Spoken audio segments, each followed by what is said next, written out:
Indus development organisation बेलो खातो Hyderabad division ऐं बेला बचाव कमेटी पारां हैदराबाद जे बेलनि जी विज़िट कई वई, जंहिंखां पोइ कच्चे सिंधु दरिया में ॿेड़ियुनि ते चढ़ी चिचकनि जी छट कई वई, जंहिं में बेलनि लाइ जाखोड़ींदड़ ज़ैन दाऊद पोटो, वकील मुबाज़ात पीर नूनारी, अली मुराद लिगारी, गौहर पालारी, बेले खाते पारां रेंजर मुस्तफ़ा सुमरो ऐं बेले खाते जा ॿिया अमलदार पिणु मौजूदु हुआ।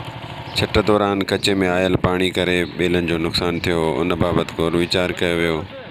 आख़िर में TFO सनाउल्लाह बुलेती जे बेलनि लाइ कयल कोशिशुनि खे पिणु साराहियो वियो।